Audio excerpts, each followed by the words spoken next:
That right there. Do you know what that means? That means I talked to Peppy, the lead developer of OS, to discuss what's new in this lazer update, including what may be the most game-changing addition in lazer so far. The return of smoke. I didn't realize how much people like smoke. This was I think a first-time contributor that did this. Good trailer. I did give him the code from Stable to work with, so he basically copied the animations and everything. So it should match roughly 1-to-1 with what you would expect on Stable.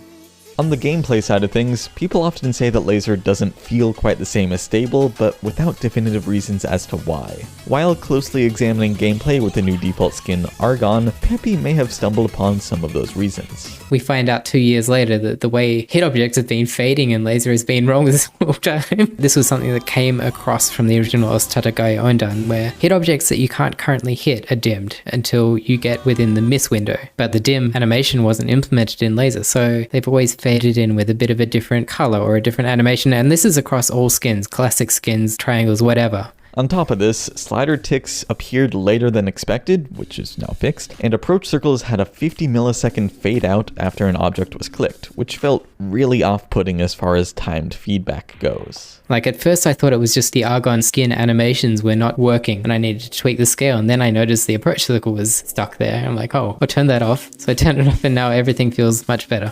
Even tiny changes like these go a long way to change how gameplay feels, so if you've had trouble adapting to lazer before, you might have an easier time now. Of course, that's only relevant to circle clickers. If you're an OS Mania player, you've probably noticed something very apparent.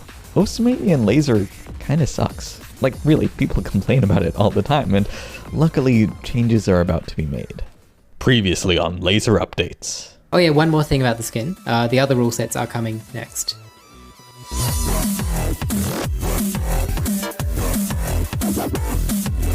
I was a Beat Mania player before OS, so I do have a bit of experience there, and the previous skin, the triangle skin, was absolutely shocking. Like, I can't play with it, it just doesn't feel good, and I think the Argon skin, even in the state we have it right now, which is still a bit raw, I think it feels good, and that's the main thing to me.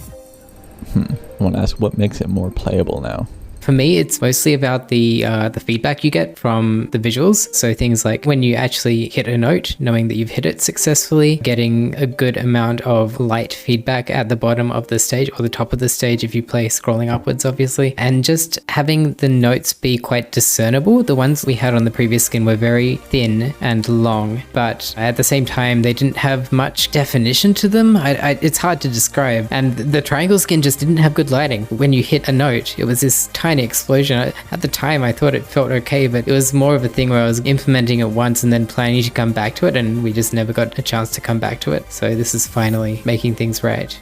Argon is a much better experience than triangles. I think everyone can agree to that, though I doubt most of the people complaining about Mania and lazer are even using the default skin. The problems with Mania and lazer run deeper, and while implementing the new skin, Peppy was able to identify issues like inaccurate judgments for hold notes and annoying lag spikes. So in the same way that Argon indirectly led to gameplay improvements for circle clickers, Argon will improve Mania gameplay in the coming weeks.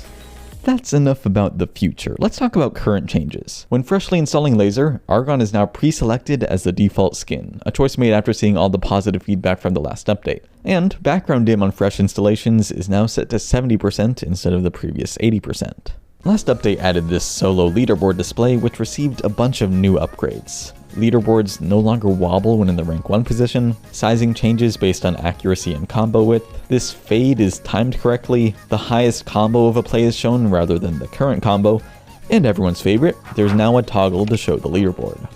Taiko has a few gameplay fixes in this update too, but they only applied to weird maps, I want to say. When a map had slow scroll speed, sometimes notes would appear too late, and for super fast scroll speeds, some objects literally couldn't be clicked. Meanwhile, in the editor, performance has always been a bit suboptimal, but apparently it could be improved by just seeking through the entire timeline at least once. That was stupid, and now it's fixed, so the editor performs a lot better. And lastly, let's talk about Flashlight. So it turned out that flashlight was just completely incorrect in laser. The radius of the gradient portion was much thinner. So like the drop off from being able to see to not being able to see was very sharp. There were also some discrepancies in the scale. You know how flashlight decreases in scale at 100 combo, 200 combo. The scales that it went to were slightly out. So Smoogie did a full pass of flashlight across all rule sets and fixed up any discrepancies. So the goal here is to make flashlight and laser feel as good as stable, and that's nearly done. The only missing elements are a slight difference in this black texture or whatever, and a weird offset for the display range and Tycho, both of which are on the roadmap to being fixed. Anyway, there's more changes in this update, but this video would be like an hour long if we tried to cover all of them. Check out the full changelog to see all of the changes, and have a good day. Drink some water.